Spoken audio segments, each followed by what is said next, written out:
The American YAWP 26, The Unraveling Section 1. Introduction. On December 6, 1969, an estimated 300,000 people converged on the Altamont Motor Speedway in Northern California for a massive free concert headlined by the Rolling Stones and featuring some of the era's other great rock acts. Only 4 months earlier, Woodstock had shown the world the power of peace and love and American youth. Altamont was supposed to be Woodstock West, but Altamont was a disorganized disaster. Inadequate sanitation, a horrid sound system, and tainted drugs strained concertgoers. To save money, the Hells Angels biker gang was paid $500 in beer to be the show's security team. The crowd grew progressively angrier throughout the day. Fights broke out. Tensions rose. The Angels, drunk and high, armed themselves with sawed-off pool cues and indiscriminately beat concertgoers who tried to access the stage. The Grateful Dead refused to play. Finally, the Stones came on stage. The crowd's anger was palpable. Fights continued near the stage. Mick Jagger stopped in the middle of playing Sympathy for the Devil to try to calm the crowd. "Everybody be cool now, come on," he pleaded. Then a few songs later, in the middle of Under My Thumb, 18-year-old Meredith Hunter approached the stage and was beaten back. Pissed off and high on methamphetamines, Hunter brandished a pistol, charged again, and was stabbed and killed by an angel. His lifeless body was stomped into the ground. The Stones just kept playing. If the more famous Woodstock Music Festival captured the idol of the 60s youth culture, Altamont revealed its dark side. There, drugs, music, and youth were associated not with peace and love, but with anger, violence, and death. While many Americans in the 1970s continued to celebrate the political and cultural achievements of the previous decade, a more anxious, conservative mood grew across the nation. For some, the United States had not gone nearly far enough to promote greater social equality. For others, the nation had gone too far, unfairly trampling the rights of one group to promote the selfish needs of another. Onto these brewing dissatisfactions, the 1970s dumped the divisive remnants of a failed war, the country's greatest political scandal, and an intractable economic crisis. It seemed as if the nation was ready to unravel. Section 2. The Strain of Vietnam. Perhaps no single issue contributed more to public disillusionment than the Vietnam War. As the war deteriorated, the Johnson administration escalated American involvement by deploying hundreds of thousands of troops to prevent the communist takeover of the South. Stalemates, body counts, hazy war aims, and the draft catalyzed an anti-war movement and triggered protests throughout the United States and Europe.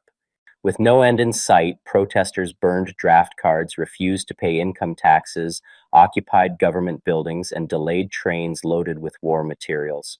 By 1967, anti-war demonstrations were drawing hundreds of thousands. In one protest, hundreds were arrested after surrounding the Pentagon. Vietnam was the first living room war. Television, print media, and open access to the battlefield provided unprecedented coverage of the conflict's brutality. Americans confronted grisly images of casualties and atrocities. In 1965, CBS Evening News aired a segment in which U.S. Marines burned the South Vietnamese village of Cam Ni with little apparent regard for the lives of its occupants who had been accused of aiding Viet Cong guerrillas. President Johnson berated the head of CBS, yelling over the phone, "Yesterday your boys shat on the American flag." While the U.S. government imposed no formal censorship on the press during Vietnam, the White House and military nevertheless used press briefings and interviews to paint a deceptive image of the war. The United States was winning the war, officials claimed. They cited numbers of enemies killed, villages secured, and South Vietnamese troops trained. However, American journalists in Vietnam quickly realized the hollowness of such claims. The press referred to afternoon press briefings in Saigon as the 5 o'clock follies. Editors frequently toned down their reporters' pessimism, often citing conflicting information received from their own sources, who were typically government officials, but evidence of a stalemate mounted. Stories like CBS's Cam Nay piece exposed a credibility gap, the yawning chasm between the claims of official sources and the increasingly evident reality on the ground in Vietnam. Nothing did more to expose this gap than the 1968 Tet Offensive. In January, Communist forces attacked more than 100 American and South Vietnamese sites throughout South Vietnam, including the American embassy in Saigon. While U.S. forces repulsed the attack and inflicted heavy casualties on the Viet Cong, Tet demonstrated that despite the repeated claims of administration officials, the enemy could still strike at will anywhere in the country, even after years of war. Subsequent stories and images eroded public trust even further. In 1969, investigative reporter Seymour Hersh revealed that U.S. troops had raped and/or massacred hundreds of civilians in the village of My Lai. 3 years later, Americans cringed at Nick Out's wrenching photograph of a naked Vietnamese child fleeing a South Vietnamese napalm attack. More and more American voices came out against the war. Reeling from the war's growing unpopularity, on March 31, 1968, President Johnson announced on national television that he would not seek re-election. Eugene McCarthy and Robert F. Kennedy unsuccessfully battled against Johnson's vice president, Hubert Humphrey, for the Democratic Party nomination. Kennedy was assassinated in June. At the Democratic Party's national convention in Chicago, local police brutally assaulted protesters on national television. For many Americans, the violent clashes outside the convention hall reinforced their belief that civil society was unraveling. Republican challenger Richard Nixon played on these fears, running on a platform of law and order and a vague plan to end the war. Well aware of domestic pressure to wind down the war, Nixon sought, on the one hand, to appease anti-war sentiment by promising to phase out the draft, train South Vietnamese forces to assume more responsibility for the war effort, and gradually withdraw American troops. Nixon and his advisors called it Vietnamization. At the same time, Nixon appealed to the so-called silent majority of Americans who still supported the war and opposed the anti-war movement by calling for an honorable end to U.S. involvement, what he later called peace with honor. He narrowly edged out Humphrey in the fall's election. Public assurances of American withdrawal, however, masked a dramatic escalation of conflict. Looking to incentivize peace talks, Nixon pursued a madman's strategy of attacking communist supply lines across Laos and Cambodia, hoping to convince the North Vietnamese that he would do anything to stop the war. Conducted without public knowledge or congressional approval, the bombings failed to spur the peace process, and talks stalled before the American-imposed November 1969 deadline. News of the attacks renewed anti-war demonstrations. Police and National Guard troops killed 6 students in separate protests at Jackson State University in Mississippi and, more famously, Kent State University in Ohio in 1970. Another 3 years passed, and another 20,000 American troops died before an agreement was reached. After Nixon threatened to withdraw all aid and guaranteed to enforce a treaty militarily, the North and South Vietnamese governments signed the Paris Peace Accords in January 1973, marking the official end of U.S. force commitment to the Vietnam War. Peace was tenuous, and when war resumed, North Vietnamese troops quickly overwhelmed Southern forces. By 1975, despite nearly a decade of direct American military engagement, Vietnam was united under a communist government. The Vietnam War profoundly influenced domestic politics. Moreover, it poisoned many Americans' perceptions of their government and its role in the world.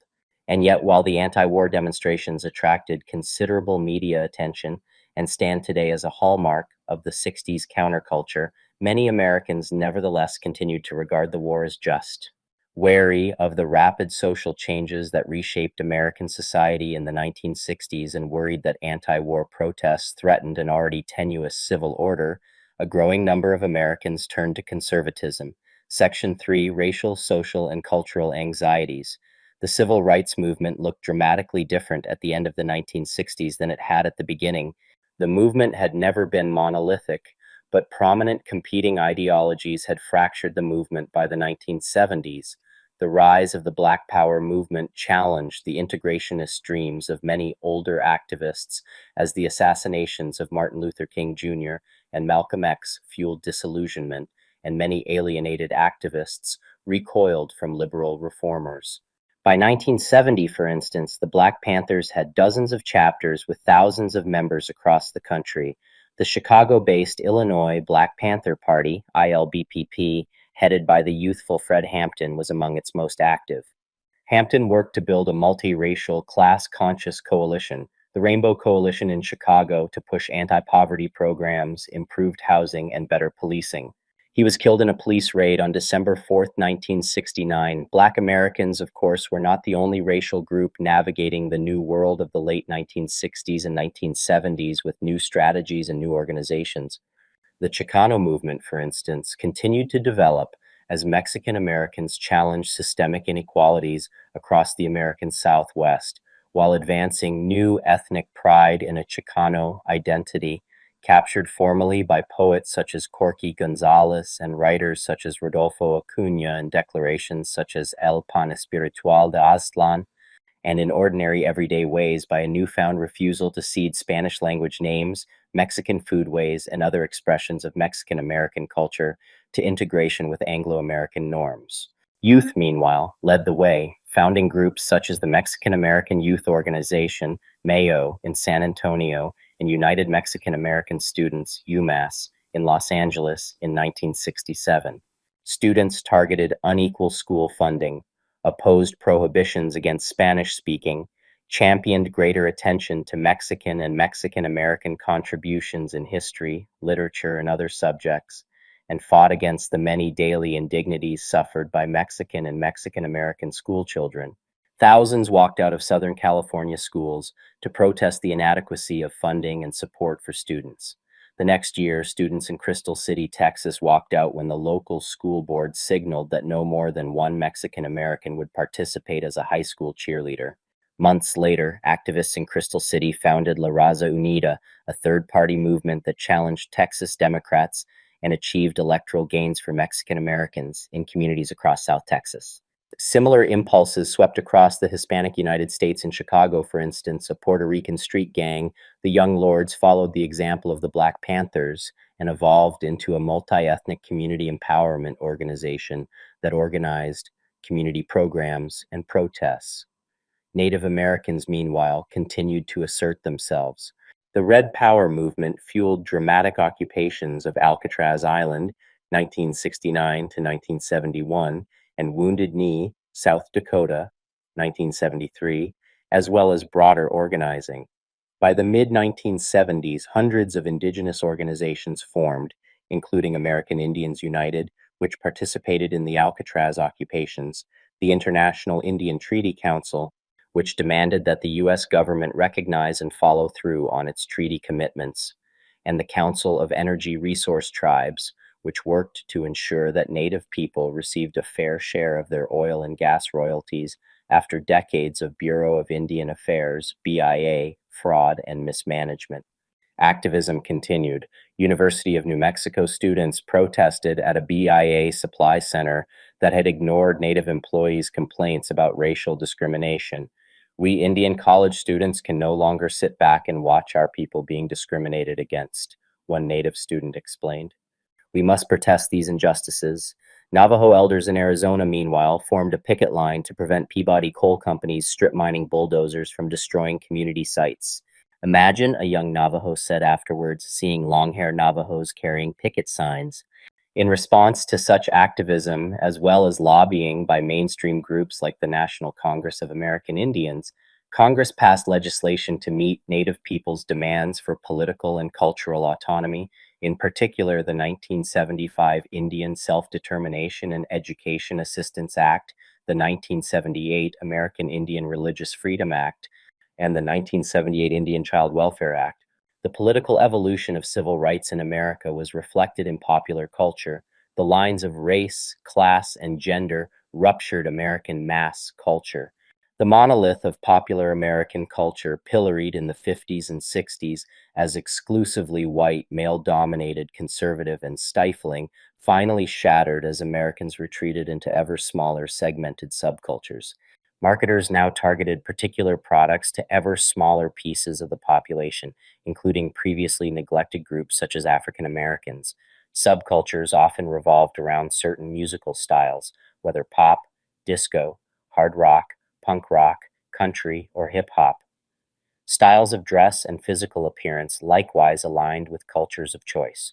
If the popular rock acts of the 60s appealed to a new counterculture, The 70s witnessed the resurgence of cultural forms that appealed to a white working class confronting the social and political upheavals of the 1960s.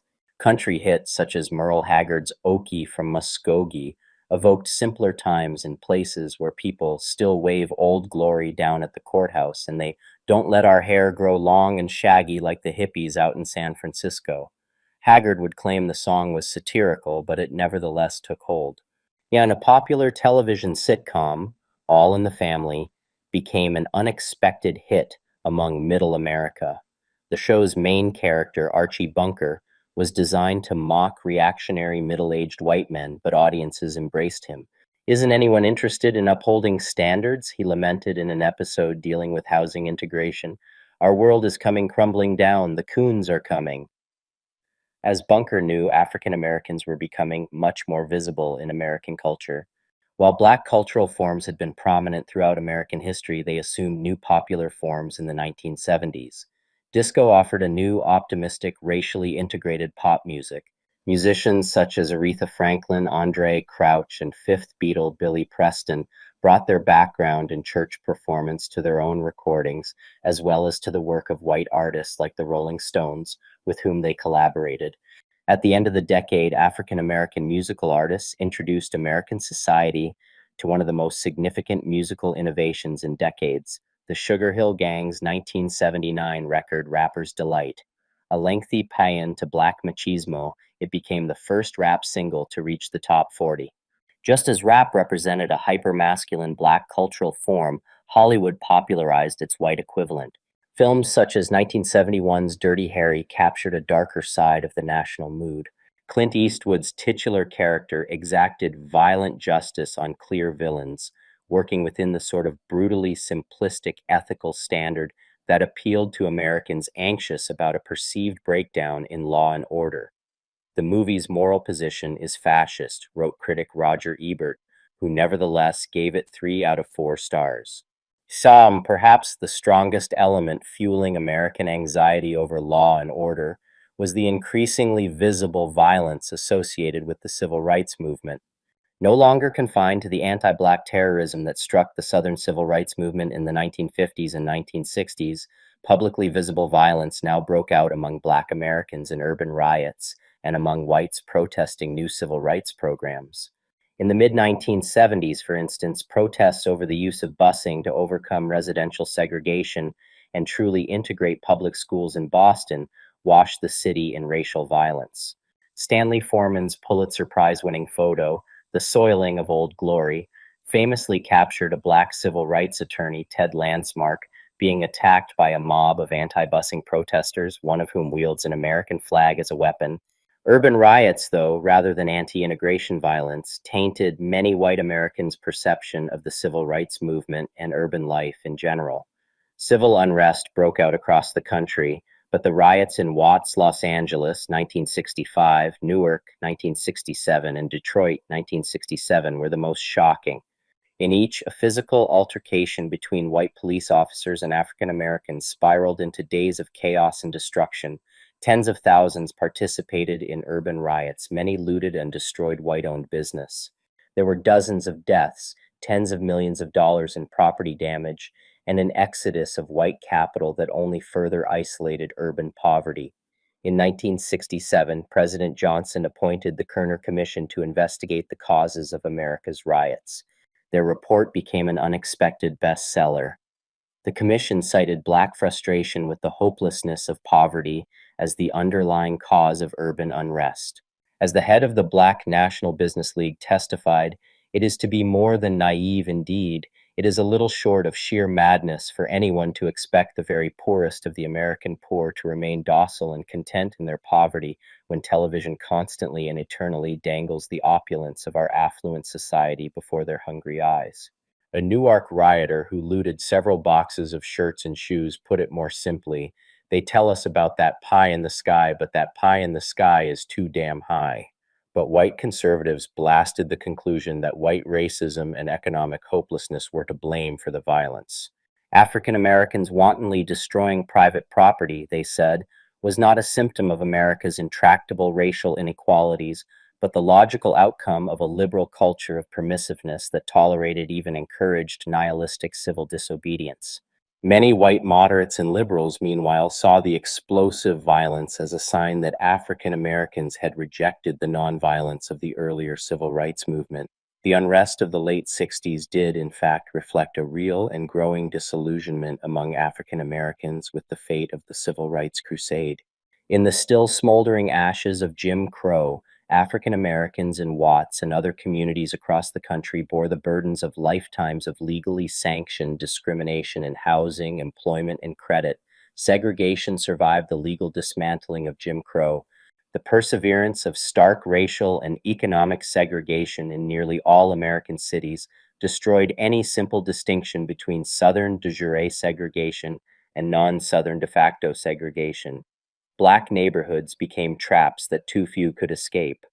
Political achievements such as the 1964 Civil Rights Act and the 1965 Voting Rights Act were indispensable legal preconditions for social and political equality, but for most, the movement's long and now often forgotten goal of economic justice proved as elusive as ever.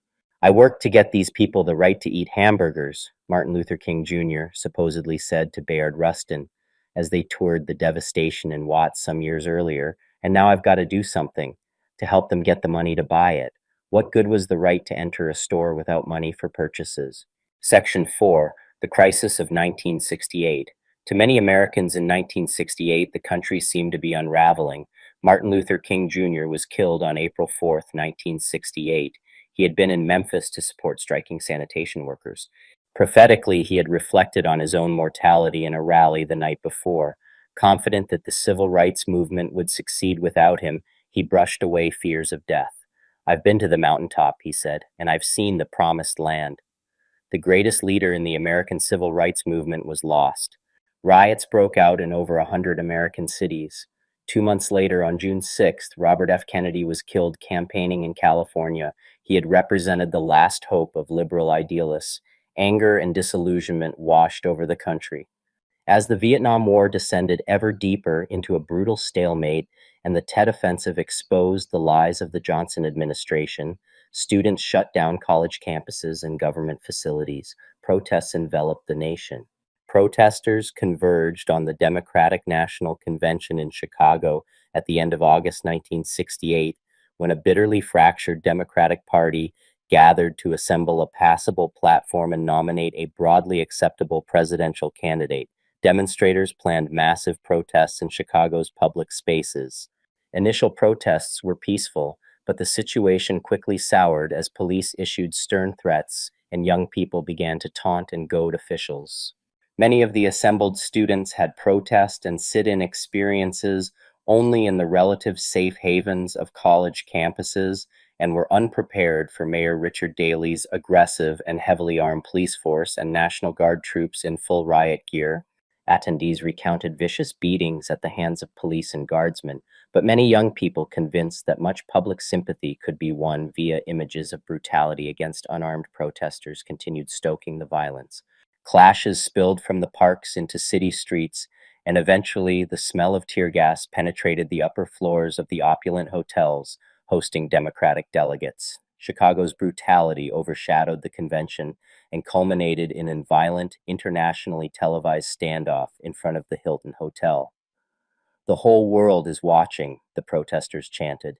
The Chicago riots encapsulated the growing sense that chaos now governed American life.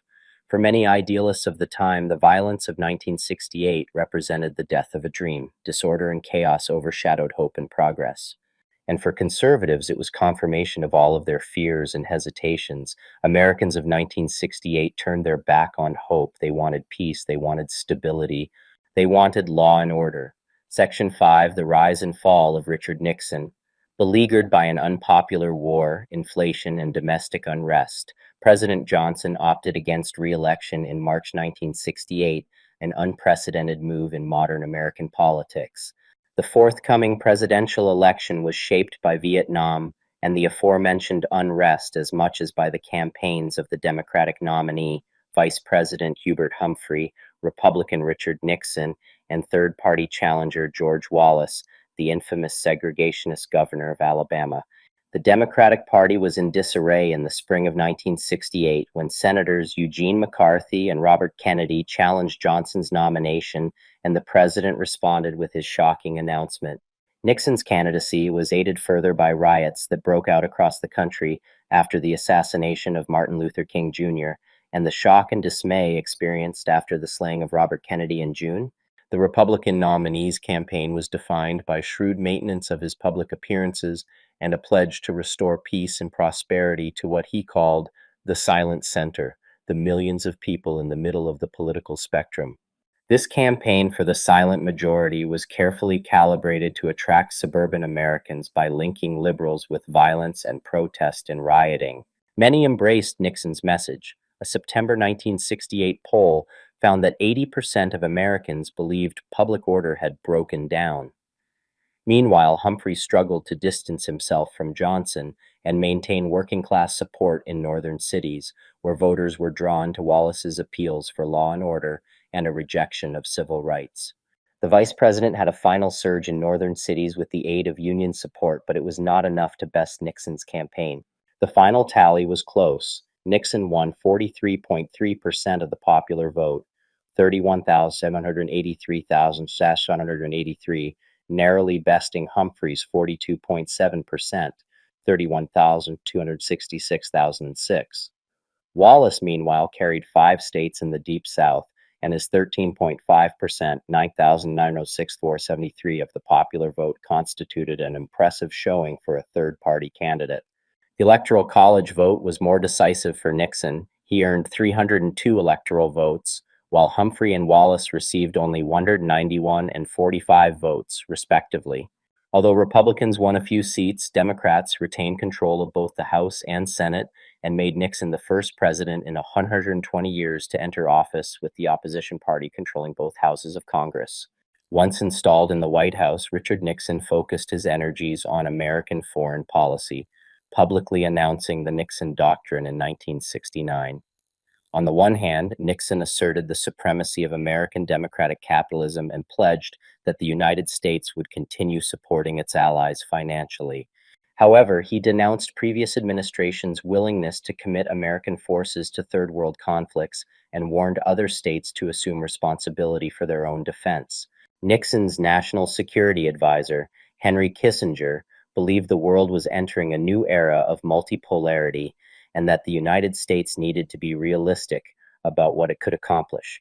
Political multipolarity makes it impossible to impose an American design, he wrote. Under Kissinger's guidance, Nixon was turning America away from the policy of active anti-communist containment and toward a new strategy of détente. Détente sought to stabilize the international system by thawing relations with Cold War rivals and bilaterally freezing arms levels.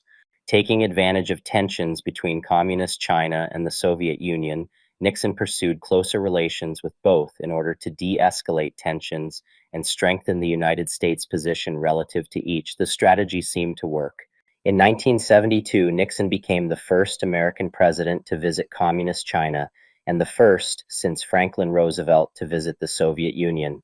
Direct diplomacy and cultural exchange programs with both countries grew and culminated with the formal normalization of U.S.-Chinese relations and the signing of 2 U.S.-Soviet arms agreements, the Anti-Ballistic Missile (ABM) Treaty and the Strategic Arms Limitations Treaty, SALT I. By 1973, after almost 30 years of Cold War tension, peaceful coexistence suddenly seemed possible. Soon, though, a fragile calm gave way again to Cold War instability. In November 1973, Nixon appeared on television to inform Americans that energy had become a serious national problem and that the United States was heading toward the most acute shortages of energy since World War II. The previous month, Arab members of the Organization of the Petroleum Exporting Countries, OPEC, a cartel of the world's leading oil producers, embargoed oil exports to the United States in retaliation for American intervention in the Middle East. The embargo launched the first U.S. energy crisis. By the end of 1973, the global price of oil had quadrupled. Drivers waited in line for hours to fill up their cars. Individual gas stations ran out of gas. American motorists worried that oil could run out at any moment. a Pennsylvania man died when his emergency stash of gasoline ignited in his trunk and back seat. OPEC rescinded its embargo in 1974, but the economic damage had been done. The crisis extended into the late 1970s. Like the Vietnam War, the oil crisis showed that small countries could still hurt the United States. At a time of anxiety about the nation's future, Vietnam and the energy crisis accelerated Americans' disenchantment with the United States' role in the world and the efficacy and quality of its leaders. Furthermore, government scandals in the 1970s and early 1980s sapped trust in America's public institutions. In 1971, the Nixon administration tried unsuccessfully to sue the New York Times and the Washington Post to prevent the publication of the Pentagon Papers, a confidential and damning history of U.S. involvement in Vietnam commissioned by the Defense Department and later leaked. The papers showed how presidents from Truman to Johnson repeatedly deceived the public on the war's scope and direction.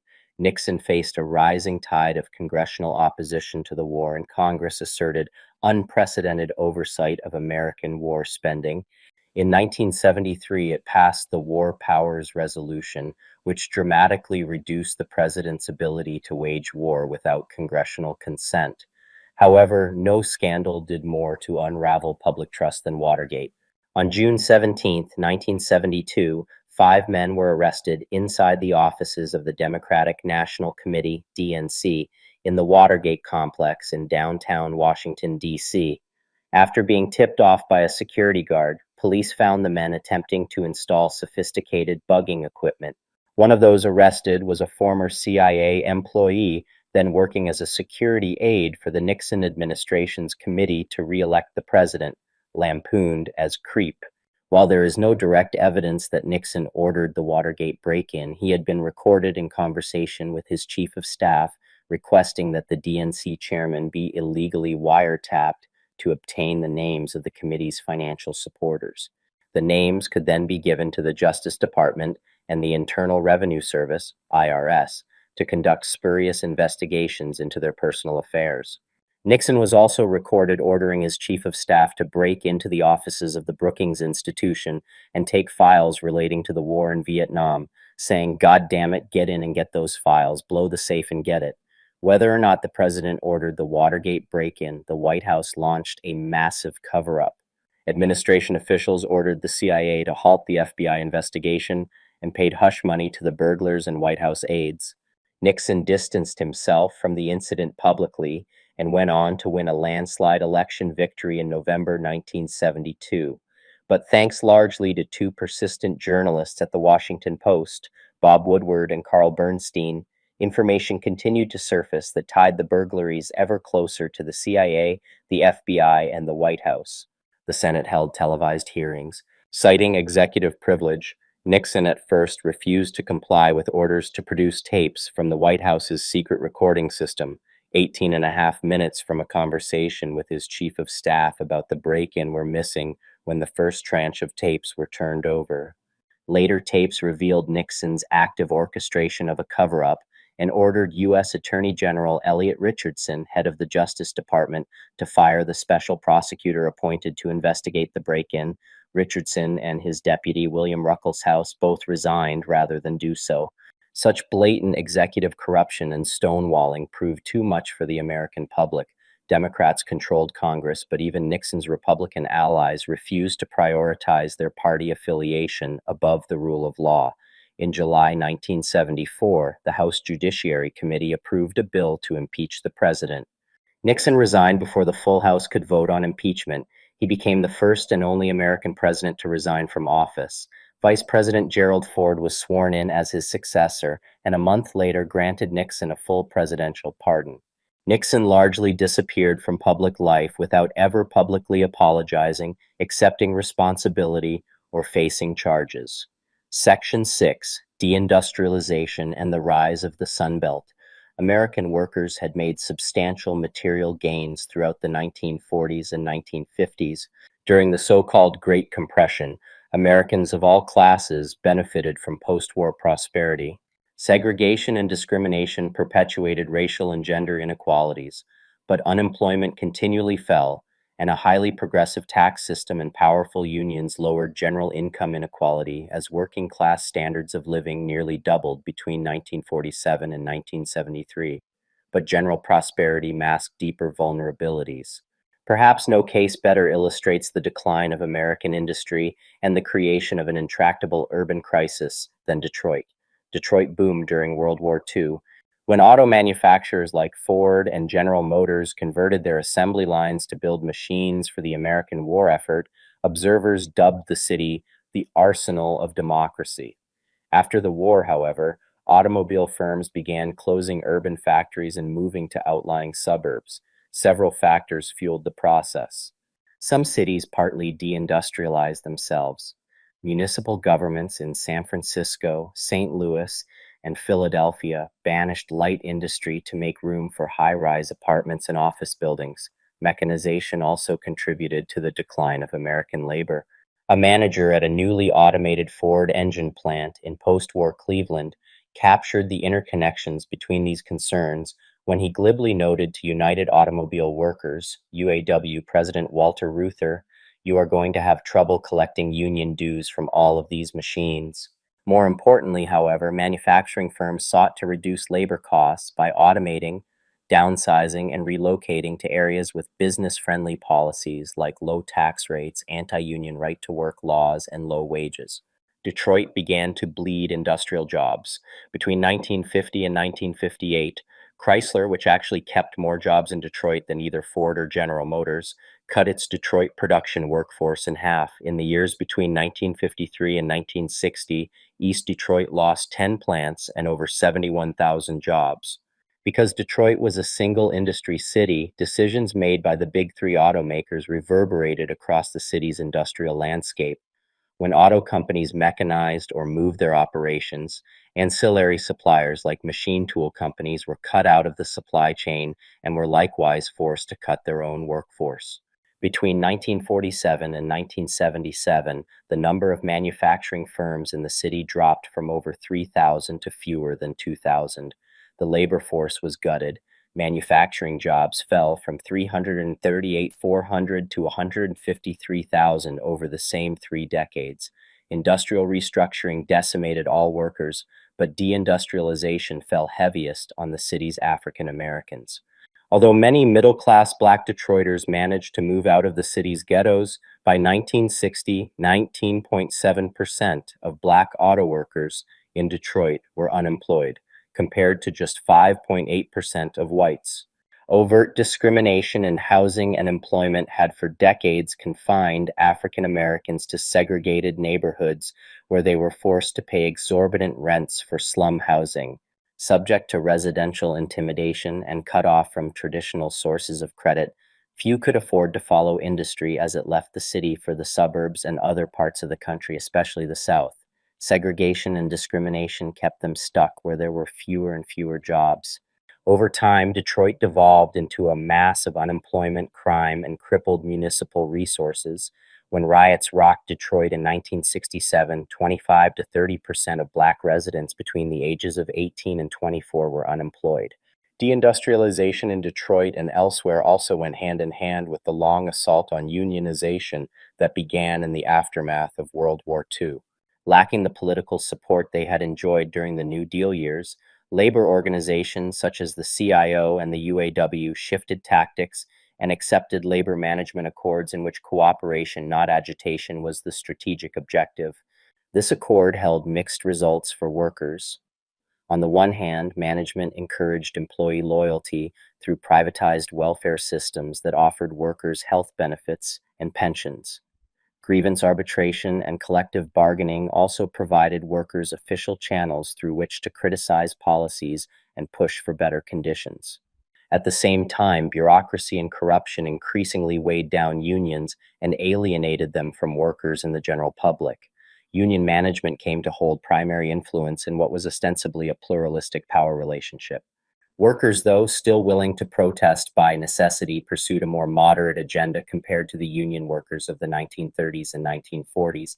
Conservative politicians, meanwhile, seized on popular suspicions of big labor, stepping up their criticism of union leadership and positioning themselves as workers' true ally. While conservative critiques of union centralization did much to undermine the labor movement, labor's decline also coincided with ideological changes within American liberalism. Labor and its political concerns undergirded Roosevelt's New Deal coalition, but by the 1960s, many liberals had forsaken working class politics. More and more saw poverty as stemming not from structural flaws in the national economy, but from the failure of individuals to take full advantage of the American system. Roosevelt's New Deal might have attempted to rectify unemployment with government jobs, but Johnson's Great Society and its imitators funded government-sponsored job training even in places without available jobs. Union leaders in the 1950s and 1960s typically supported such programs and philosophies. Internal racism also weakened the labor movement. While national CIO leaders encouraged black unionization in the 1930s, white workers on the ground often opposed the integrated shop. In Detroit and elsewhere after World War II, white workers participated in hate strikes in which they walked off the job rather than work with African Americans. White workers similarly opposed residential integration, fearing, among other things, that black newcomers would lower property values. By the mid-1970s, widely shared post-war prosperity leveled off and began to retreat. Growing international competition, technological inefficiency, and declining productivity gains stunted working and middle-class wages. As the country entered recession, wages decreased and the pay gap between workers and management expanded, reversing 3 decades of post-war contraction. At the same time, dramatic increases in mass incarceration coincided with the deregulation of prison labor to allow more private companies access to cheaper inmate labor, a process that, whatever its aggregate impact, impacted local communities where free jobs were moved into prisons. The tax code became less progressive and labor lost its foothold in the marketplace. Unions represented a third of the workforce in the 1950s, but only 1 in 10 workers belonged to one as of 2015. Geography dictated much of labor's fall as American firms fled pro-labor states in the 1970s and 1980s. Some went overseas in the wake of new trade treaties to exploit low-wage foreign workers, but others turned to anti-union states in the South and West, stretching from Virginia to Texas to Southern California. Factories shuttered in the North and Midwest, leading commentators by the 1980s to dub America's former industrial heartland the Rust Belt. The implied contrast was with the prosperous and dynamic Sun Belt. Coined by journalist Kevin Phillips in 1969, the term Sun Belt refers to the swath of southern and western states that saw unprecedented economic, industrial, and demographic growth after World War II. During the New Deal, President Franklin D. Roosevelt declared the American South the nation's no, one economic problem, and injected massive federal subsidies, investments, and military spending into the region. During the Cold War, Sunbelt politicians lobbied hard for military installations and government contracts for their states. Meanwhile, Southern states' hostility toward organized labor beckoned corporate leaders. The Taft-Hartley Act in 1947 facilitated Southern states' frontal assault on unions.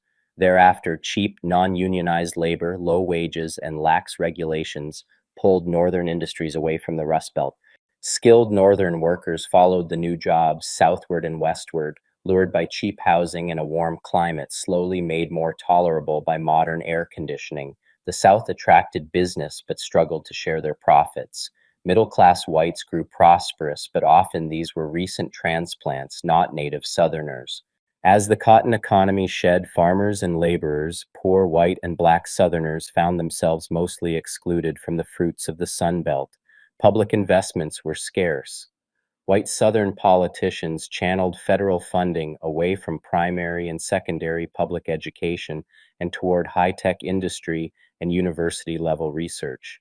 The Sun Belt inverted Rust Belt realities.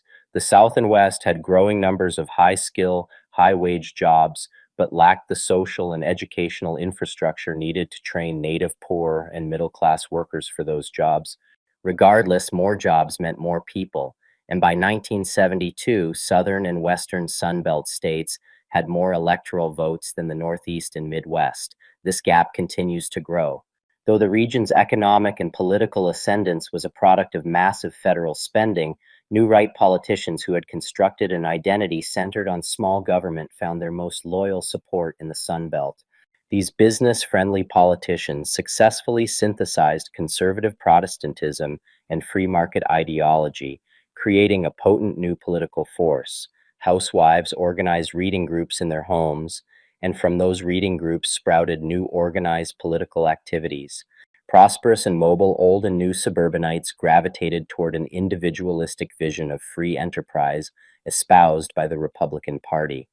Some, especially those most vocally anti-communist, joined groups like the Young Americans for Freedom and the John Birch Society. Less radical suburban voters, however, still gravitated toward the more moderate brand of conservatism promoted by Richard Nixon. Section 7, the environmental movement. The American environmental movement accelerated in the 1960s, nurtured by the ideals of the counterculture and spurred by the 1962 publication of Rachel Carson's landmark Silent Spring. Astronaut Will Anders captured a newfound sense of the fragility of the planet in his 1968 photograph of an Earthrise taken aboard Apollo 8. Meanwhile, a Santa Barbara oil spill unleashed devastation along the California coast in 1969, and that summer, the Cuyahoga River, choked with industrial pollutants, caught fire. Americans had had enough. Over 20 million Americans rallied on April 22, 1970, for the inaugural Earth Day. Intellectual and social changes had begun to reshape public debates about the environment. A key voice was Barry Commoner, whose book The Closing Circle, 1971, blamed industrial production and technology for environmental degradation and argued that technologies should be modified to have less environmental impacts. Other works, like Paul and Anne Ehrlich's The Population Bomb, 1968, and Donella Meadows's The Limits to Growth, 1972, presented scathing critiques of consumerism and population growth, foreseeing civilizational demise. A raft of environmental legislation followed. President Nixon had already signed the National Environmental Policy Act into law, requiring environmental impact statements for any project directed or funded by the federal government. After Earth Day, Nixon consolidated several environmental programs and departments under the Environmental Protection Agency, the first agency charged with studying, regulating, and disseminating knowledge about the environment. More legislation followed. The Clean Water Act, 1972, prevented water pollution, protected wetlands, and created wastewater treatment regulations. The Ocean Dumping Act, 1972, prevented ocean pollution. The Safe Water Drinking Act, 1974, regulated drinking water. The Toxic Substances Control Act, 1976, protected Americans from dangerous chemicals, and two 1977 bills strengthened the existing Clean Air and Clean Water Acts. The EPA also banned dichlorodiphényl trichloroethane, DDT, the pesticide that inspired Rachel Carson's Silent Spring, phased out leaded gasoline, lead paint, and highly toxic polychlorinated biphenyls, PCBs, and prevented the federal government from contracting with companies committing environmental violations. Continuing environmental catastrophes sustained support for environmental legislation. In the working-class neighborhood of Love Canal in Niagara Falls, New York, toxins seeped into family homes and plagued the community, causing chronic childhood illnesses, birth defects, and miscarriages. Lois Gibbs led residents in their fight for the federal government to clean up the approximately 21,000 tons of toxic sludge buried nearby and to buy out their newly worthless homes. Significant pressure from activists in the emotionally charged and high-profile campaign forced President Jimmy Carter to evacuate families in 1978. The event is widely considered to be the impetus for the 1980 Comprehensive Environmental Response, Compensation, and Liability Act, CERCLA, also known as Superfund, establishing a federal fund for hazardous waste site remediation. Nevertheless, poor Americans clustered around sacrifice zones and cancer allies near heavy industrial pollution, such as the Ironbound District in Newark, New Jersey, one of the country's densest industrial landscapes. scientific and academic conceptions of environmental processes were rapidly changing as well.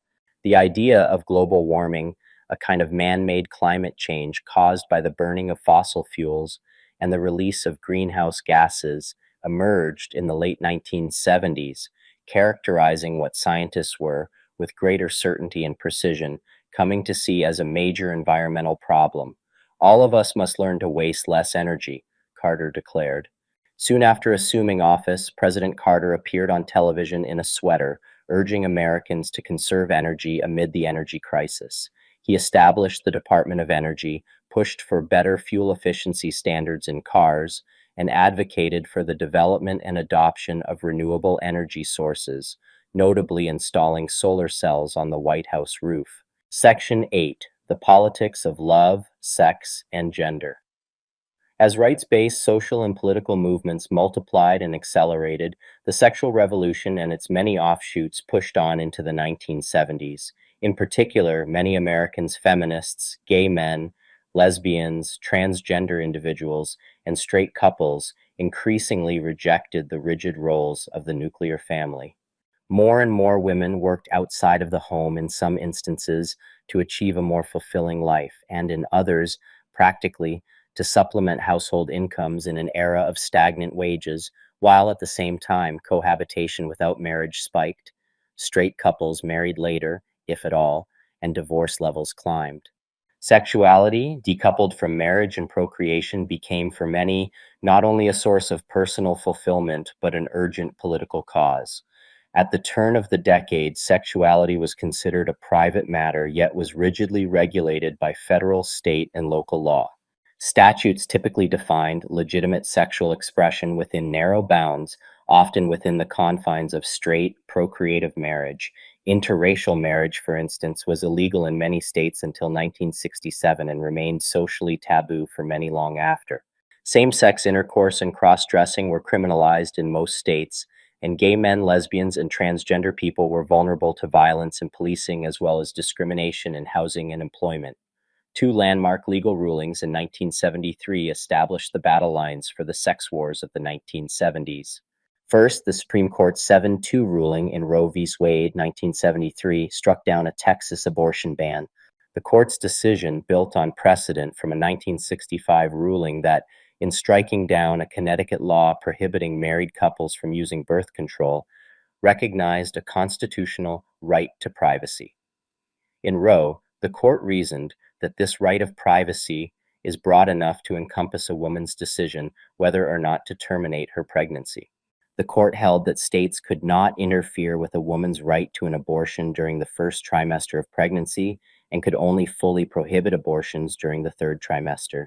Other Supreme Court rulings, however, found that sexual privacy could be sacrificed for the sake of the public good. Miller v. California, 1973, a case over the unsolicited mailing of sexually explicit advertisements for illustrated adult books, held that the First Amendment did not protect obscene material, defined by the court as anything with sexual appeal that lacked serious literary, artistic, political, or scientific value. The ruling expanded states' abilities to pass laws prohibiting materials such as pornography. However, uneven enforcement allowed pornographic theaters and sex shops to proliferate despite whatever laws states had on the books.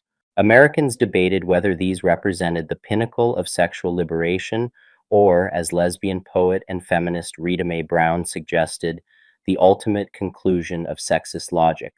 Of more tangible concern for many women, though, were equal employment practices. As more and more women entered the labor force and female-headed households more than doubled between 1960 and 1980, women fought for equal employment laws. Thanks partly to the work of Black feminists such as Pauli Murray, Title VII of the 1964 Civil Rights Act banned employment discrimination based on sex, in addition to race, color, religion, and national origin.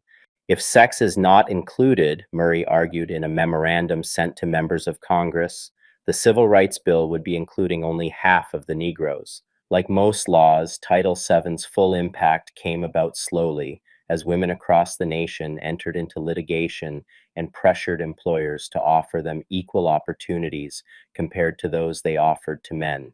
Until the late 60s and early 70s, The labor market was usually explicitly segregated between jobs for men and women, a separate and unequal categorization that limited women's opportunities. Some pushed against sexist policies. The National Organization for Women, NOW, for instance, organized airline workers against a sexist ad campaign that showed female flight attendants wearing buttons that read, "I'm Debbie, fly me," or "I'm Cheryl, fly me." Other women sued to gain access to traditionally male jobs, such as factory work and executive leadership. Protests prompted the Equal Employment Opportunity Commission, EEOC, to issue a more robust set of protections between 1968 and 1971. Though advancement came haltingly and partially, women used these protections to eventually move into traditional male occupations and into leadership positions within companies. In 1968, Shirley Chisholm became the first Black woman elected to the United States Congress. Born to immigrant parents in Brooklyn, Chisholm reintroduced and championed the Equal Rights Amendment. Chisholm also ensured domestic workers the right to a minimum wage in the 1974 Fair Labor Standards Amendments. Chisholm gained assistance from segregationist George Wallace to secure the necessary votes. In 1972, Chisholm became the first Black candidate to push for a major party presidential nomination and the first woman to seriously seek the Democratic Party's nomination. Chisholm labored to build an electoral coalition out of underappreciated voters, the young Black female, and pour to force the Democratic Party to take those voters seriously. Chisholm lost the nomination but served another decade in Congress. The battle for sexual freedom, though, was not just about the right to get into places, it was also about the right to get out of them. Women historically had little freedom to leave their marriages. Before 1969, most states required one spouse to prove that the other was guilty of a specific offense, such as adultery. Even couples seeking an amicable split were sometimes forced to claim that one spouse had cheated on the other, even if neither or both had. Other couples temporarily relocated to states with more lenient divorce laws, such as Nevada. 58. In 1969, California adopted the first no-fault divorce law, and by the end of the 1970s, almost every other state had adopted some form of it, allowing for divorce on the basis of irreconcilable differences, even if only one party felt that he or she could not stay in the marriage. Liberalizing divorce laws facilitated skyrocketing divorce rates. Between 1959 and 1979, the American divorce rate more than doubled. By the early 1980s, nearly half of all American marriages ended in divorce. Religious conservatives recoiled, but the widespread social stigma attached to divorce rapidly diminished, and a growing sense of sexual and personal freedom motivated individuals to leave abusive or unfulfilling marriages. Gay men and women, meanwhile, negotiated a harsh world that stigmatized homosexuality as a mental illness or an immoral depravity. Building on post-war efforts by gay rights organizations such as the Mattachine Society to bring homosexuality into the mainstream of American culture, young gay activists of the late 60s and 70s began to challenge what they saw as the conservative, gender-conforming gradualism of the homophile movement. Inspired by the burgeoning radicalism of the Black Power movement, the New Left protests of the Vietnam War, and the counterculture movement for sexual freedom, gay and lesbian activists agitated for a broader set of sexual rights that emphasized an assertive notion of liberation rooted not in mainstream assimilation, but in pride of sexual difference. Perhaps no single incident did more to galvanize gay and lesbian activism than the 1969 uprising at the Stonewall Inn in New York City's Greenwich Village. Police regularly raided gay bars and hangouts such as Stonewall, but when the New York Police Department raided Stonewall in June 1969, the bar patrons protested and sparked a multi-day street battle. Rather than meekly assent, Sylvia Rivera, a Latina trans woman, recalled that patrons formed a chorus line and threw coins at the officers in protest of the alleged payoffs that police regularly shook bar owners down for. Stonewall's patrons had had enough. To be there was so beautiful, Rivera recalled. It was so exciting. It was like, wow, we're doing it, we're doing it. The resistance at Stonewall catalyzed a national movement for gay liberation. Seemingly overnight, calls for public-facing respectability were replaced with chants of gay power. In the following years, gay Americans gained unparalleled mainstream visibility and expanded access to private and public spaces. Gay activists increasingly attacked cultural norms that demanded they keep their sexuality hidden. Citing statistics that sexual secrecy contributed to stigma and suicide, gay activists urged people to come out and embrace their sexuality. A step toward the normalization of homosexuality occurred in 1973, when the American Psychiatric Association stopped classifying homosexuality as a mental illness. Pressure mounted on politicians. In 1982, Wisconsin became the first state to ban discrimination based on sexual orientation. More than 80 cities and 9 states followed suit over the following decade, but progress proceeded unevenly, and gay Americans continued to suffer hardships from a hostile culture. Like any social movements, the sexual revolution was not free of division. Transgender people were often banned from participating in gay pride rallies and lesbian feminist conferences. They, in turn, mobilized to fight the high incidence of rape, abuse, and murder of transgender people. A 1971 newsletter denounced the notion that transgender people were mentally ill and highlighted the particular injustices they faced in and out of the gay community, declaring all power to trans liberation. As events in the 1970s broadened sexual freedoms and promoted greater gender equality, so too did they generate sustained and organized opposition. Evangelical Christians and other cultural conservatives, for instance, mobilized to reverse gay victories. In 1977, activists in Dade County, Florida, used the slogan "Save Our Children" to overturn an ordinance banning discrimination based on sexual orientation.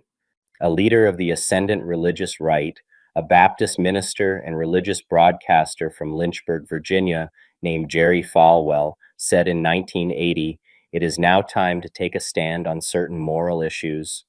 We must stand against the Equal Rights Amendment, the feminist revolution, and the homosexual revolution. We must have a revival in this country." Much to Falwell's delight, conservative Americans did in fact stand against and defeat the Equal Rights Amendment. Versions of the amendment which declared, "Equality of rights under the law shall not be denied or abridged by the United States or any state on account of sex," were introduced to Congress each year since 1923. It finally passed amid the upheavals of the 60s and 70s and went to the states for ratification in March 1972. With high approval ratings, the ERA seemed destined to pass swiftly through state legislatures and become the 27th Amendment. Hawaii ratified the amendment the same day it cleared Congress. Within a year, 30 states had done so. But then the amendment stalled. It took years for more states to pass it. In 1977, Indiana became the 35th and final state to ratify. Anti-ERA forces had successfully turned the political tide against the amendment. At a time when many women shared Betty Friedan's frustration that society seemed to confine women to the role of homemaker, Phyllis Schlafly's Stop ERA organization, Stop Taking Our Privileges, trumpeted the value and advantages of being a homemaker and mother. Marshaling the support of evangelical Christians and other religious conservatives, Schlafly worked tirelessly to stifle the ERA. She lobbied legislators and organized counter rallies to ensure that Americans heard from the millions of happily married women who believe in the laws which protect the family and require the husband to support his wife and children. The amendment needed only 3 more states for ratification. It never got them. In 1982, the time limit for ratification expired, and along with it, the amendment.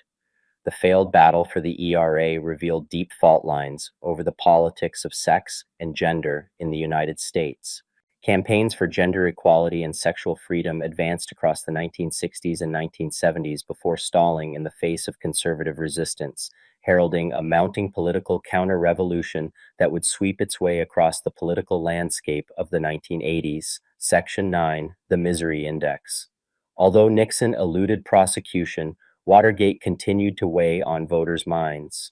It netted big congressional gains for Democrats in the 1974 midterm elections, and Ford's pardon damaged his chances in 1976.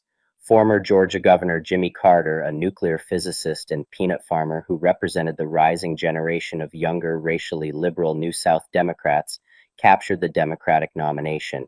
Carter did not identify with either his party's liberal or conservative wing. His appeal was more personal and moral than political. He ran on no great political issues, but instead let his background as a hard-working, honest Southern Baptist Navy man ingratiate him to voters around the country, especially in his native South, where support for Democrats had wavered in the wake of the Civil Rights Movement. Carter's wholesome image was painted in direct contrast to the memory of Nixon and by association with the man who pardoned him. Carter sealed his party's nomination in June and won a close victory in November. The election of Jimmy Carter in 1976 brought a Democrat to the White House for the first time since 1969. Large Democratic majorities in Congress provided the new president with an opportunity to move aggressively on the legislative front. With the infighting of the early 1970s behind them, many Democrats hoped the Carter administration would update and expand the New Deal. But Carter won the presidency on a wave of post-Watergate disillusionment with government that did not translate into support for liberal ideas. In its early days, the Carter administration embraced several policies backed by liberals. It pushed an economic stimulus package containing $4 billion for public works, extended food stamp benefits to 2.5 million new recipients, enlarged the earned income tax credit for low-income households, and expanded the Nixon-era Comprehensive Employment and Training Act, CETA. But the White House quickly realized that Democratic control of Congress did not guarantee support for its initially left-leaning economic proposals. Many of the Democrats elected to Congress in the aftermath of Watergate were more moderate than their predecessors, who had been trained in the New Deal gospel. These conservative Democrats sometimes partnered with congressional Republicans to oppose Carter, most notably in response to the administration's proposal for a federal Office of Consumer Protection. Events outside Carter's control certainly helped discredit liberalism, but the president's own temperamental and philosophical conservatism hamstrung the administration and pushed national politics further to the right. In his 1978 State of the Union address, Carter lectured Americans that government cannot solve our problems. It cannot eliminate poverty or provide a bountiful economy or reduce inflation or save our cities or cure illiteracy or provide energy. The statement neatly captured the ideological transformation of the country. Rather than leading a resurgence of American liberalism, Carter became, as one historian put it, the first president to govern in a post-New Deal framework. Organized labor felt abandoned by Carter, who remained cool to several of their highest legislative priorities. The president offered tepid support for a national health insurance proposal and declined to lobby aggressively for a package of modest labor law reforms. The business community rallied to defeat the latter measure in what AFL-CIO Chief George Meany described as an attack by every anti-union group in America to kill the labor movement. In 1977 and 1978, liberal Democrats rallied behind the Humphrey Hawkins Full Employment and Training Act, which promised to end unemployment through extensive government planning. The bill aimed not only to guarantee a job to every American, but also to reunite the interracial, working-class Democratic coalition that had been fractured by deindustrialization and affirmative action. But Carter's lack of enthusiasm for the proposal allowed conservatives from both parties to water the bill down to a purely symbolic gesture. Liberals, like labor leaders, came to regard the president as an unreliable ally. Carter also came under fire from Republicans, especially the religious right. His administration incurred the wrath of evangelicals in 1978 when the IRS established new rules revoking the tax-exempt status of racially segregated private Christian schools. The rules only strengthened a policy instituted by the Nixon administration. However, the religious right accused Carter of singling out Christian institutions. Republican activist Richard Viguerie described the IRS controversy as the spark that ignited the religious right's involvement in real politics. Race sat just below the surface of the IRS fight. After all, many of the schools had been founded to circumvent court-ordered desegregation, but the IRS ruling allowed the new right to rain down fire on government interference while downplaying the practice of segregation at the heart of the case. It was the economy, however, that most devastated Carter's presidency. When Carter took the oath of office on January 20th, 1977, he became president of a nation in the midst of economic turmoil. Oil shocks, inflation, stagnant growth, unemployment, and sinking wages weighed down the nation's economy. Some of these problems were traceable to the end of World War II, when American leaders erected a complex system of trade policies to help rebuild the shattered economies of Western Europe and Asia. After the war, American diplomats and politicians used trade relationships to win influence and allies around the globe. They saw the economic health of their allies, particularly West Germany and Japan, as a crucial bulwark against the expansion of communism. Americans encouraged these nations to develop vibrant, export-oriented economies and tolerated restrictions on U.S. imports. This came at great cost to the United States. As the American economy stalled, Japan and West Germany soared and became major forces in the global production for autos, steel, machine tools, and electrical products. By 1970, the United States began to run massive trade deficits. The value of American exports dropped, and the prices of its imports skyrocketed. Coupled with the huge cost of the Vietnam War and the rise of oil-producing states in the Middle East, growing trade deficits sapped the United States' dominant position in the global economy. American leaders didn't know how to respond. After a series of negotiations with leaders from France, Great Britain, West Germany, and Japan in 1970 and 1971, the Nixon administration allowed these rising industrial nations to continue flouting the principles of free trade. They maintained trade barriers that sheltered their domestic markets from foreign competition, while at the same time exporting growing amounts of goods to the United States. By 1974, in response to U.S. complaints and their own domestic economic problems, many of these industrial nations overhauled their protectionist practices, but developed even subtler methods, such as state subsidies for key industries, to nurture their economies. The result was that Carter, like Ford before him, presided over a hitherto unimagined economic dilemma: the simultaneous onset of inflation and economic stagnation, a combination popularized as stagflation. Neither Ford nor Carter had the means or ambition to protect American jobs and goods from foreign competition. As firms and financial institutions invested, sold goods, and manufactured in new rising economies like Mexico, Taiwan, Japan, Brazil, and elsewhere, American politicians allowed them to sell their often cheaper products in the United States.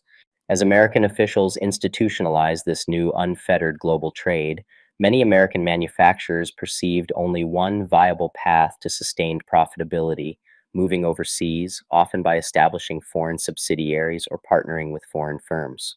Investment capital, especially in manufacturing, fled the United States looking for overseas investments and hastened the decline in the productivity of American industry. During the 1976 presidential campaign, Carter had touted the misery index, the simple addition of the unemployment rate to the inflation rate, as an indictment of Gerald Ford and Republican rule. But Carter failed to slow the unraveling of the American economy, and the stubborn and confounding rise of both unemployment and inflation damaged his presidency. Unemployment reached 7.8% in May 1980, up from 6% at the start of Carter's first term. Inflation, the rate at which the cost of goods and services increases, jumped from 6% in 1978 to a staggering 20% by the winter of 1980. Just as Carter failed to offer or enact policies to stem the unraveling of the American economy, his idealistic vision of human rights-based foreign policy crumbled. He had not made human rights a central theme in his campaign, but in May 1977, he declared his wish to move away from a foreign policy in which inordinate fear of communism caused American leaders to adopt the flawed and erroneous principles and tactics of our adversaries.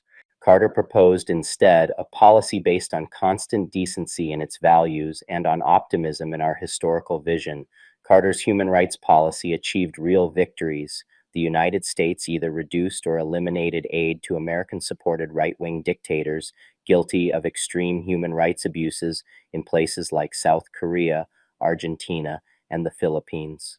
In September 1977, Carter negotiated the return to Panama of the Panama Canal, which cost him enormous political capital in the United States. A year later, in September 1978, Carter negotiated a peace treaty between Israeli Prime Minister Menachem Begin and Egyptian President Anwar Sadat.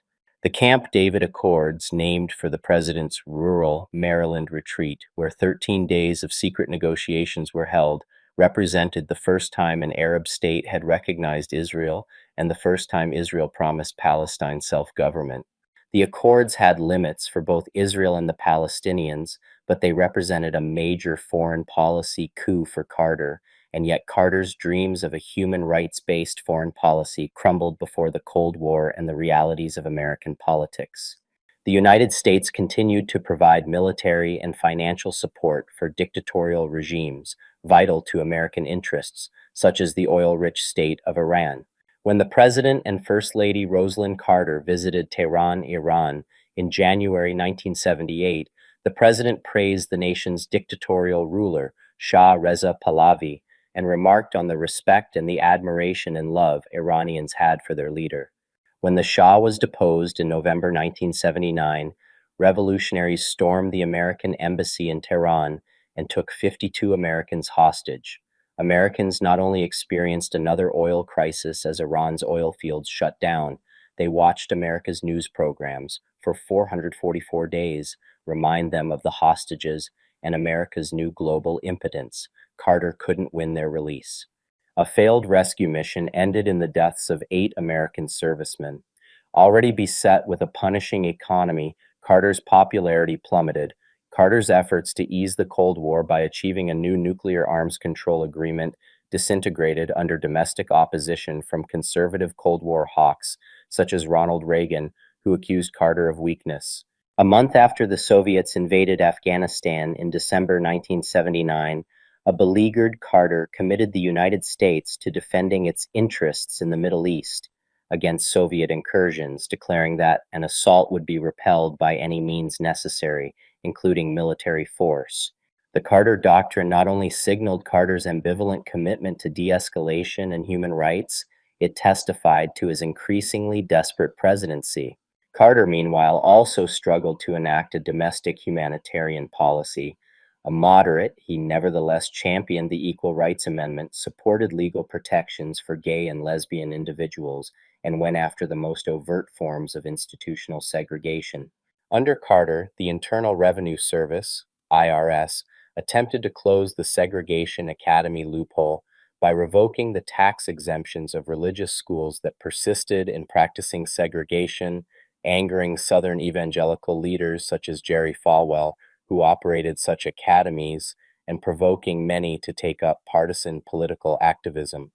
Meanwhile, when the Department of Health, Education, and Welfare, HEW, failed to follow through on Section 504 of the 1973 Rehabilitation Act, which protected individuals with certain disabilities from discrimination, activists with the American Coalition of Citizens with Disabilities, ACCD, and their allies occupied several HEW offices in major cities, prompting the federal government to finally begin drafting guidelines. The collapse of American manufacturing, the stubborn rise of inflation, the sudden impotence of American foreign policy, and a culture ever more divided, the sense of unraveling pervaded the nation. I want to talk to you right now about a fundamental threat to American democracy, Jimmy Carter said in a televised address on July 15, 1979. The threat is nearly invisible in ordinary ways. It is a crisis of confidence. It is a crisis that strikes at the very heart and soul and spirit of our national will. Section 10, Conclusion. Though American politics moved right after Lyndon Johnson's administration, Nixon's 1968 election was no conservative counter-revolution. American politics and society remained in flux throughout the 1970s. American politicians on the right and the left pursued relatively moderate courses compared to those in the preceding and succeeding decades. But a groundswell of anxieties and angers brewed beneath the surface. The world's greatest military power had floundered in Vietnam, and an American president stood flustered by Middle Eastern revolutionaries. The cultural clashes from the 60s persisted and accelerated. While cities burned, a more liberal sexuality permeated American culture. The economy crashed, leaving America's cities prone before poverty and crime and its working class gutted by deindustrialization and globalization. American weakness was everywhere. And so, by 1980, Many Americans, especially white middle and upper class Americans, felt a nostalgic desire for simpler times and simpler answers to the frustratingly complex geopolitical, social, and economic problems crippling the nation. The appeal of Carter's soft drawl and Christian humility had signaled this yearning, but his utter failure to stop the unraveling of American power and confidence opened the way for a new movement, one with new personalities and a new conservatism, one that promised to undo the damage and restore the United States to its own nostalgic image of itself.